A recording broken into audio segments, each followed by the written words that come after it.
Bonjour à tous, dans cette vidéo je vais vous parler de Holkirk Christiansen. J'avais déjà fait une vidéo récemment où je parlais de lui, mais aujourd'hui je vais vous parler de lui en détail. Je fais cette vidéo qui sort un peu de mes créations habituelles car je pense que c'est bien de connaître l'histoire des jouets avec lesquels nous avons grandi. Je t'invite à liker et t'abonner pour rater aucune de mes vidéos et on va tout de suite commencer. Alors déjà, si vous n'avez pas vu la dernière vidéo, Holkirk Christiansen est celui qui a révolutionné les jouets avec l'invention des Lego. Donc, il est né le 7 avril 1891 au Danemark. Son premier métier a été menuisier charpentier. Cependant, bien qu'il ait survécu à un incendie, les choses ont commencé à se gâter de manière inattendue.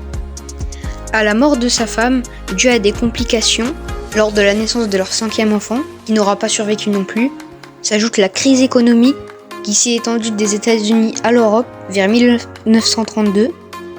Christiansen a commencé à fabriquer des produits de plus en plus petits, mais toujours en bois, comme des canards, des trains en bois, enfin des jouets pour enfants avec d'autres employés de l'entreprise. Et puis, à sa grande surprise, la demande des jouets a augmenté.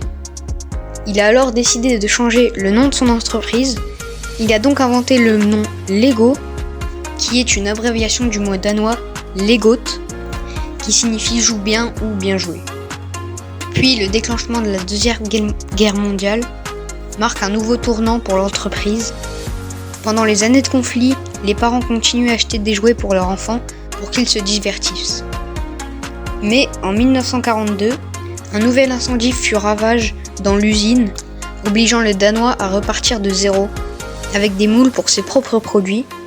Puis il a décidé d'introduire le plastique dans ses jouets et a investi dans une machine de moulage par injection. Cette évolution s'est traduite par l'introduction des blocs pouvant être montés et démontés. C'est vraiment là que tout a commencé. Puis l'entreprise s'est améliorée, la guerre s'est arrêtée. Puis en 1951, ce fut un grand succès. Tout le monde raffole de ces fameux Lego. Cependant, les pièces en plastique n'étaient pas convaincantes, car elles ne s'emboîtaient pas bien. C'est alors que des raccords en forme de petits tubes ont été conçus au bas des pièces pour une meilleure qualité et pour mieux s'assembler. Cette même année, Hall est décédé. Il ne pouvait certainement pas imaginer l'impact mondial qu'auraient ces petites pièces en plastique. Et au moins maintenant, tu sais d'où viennent les jouets de toute ton enfance.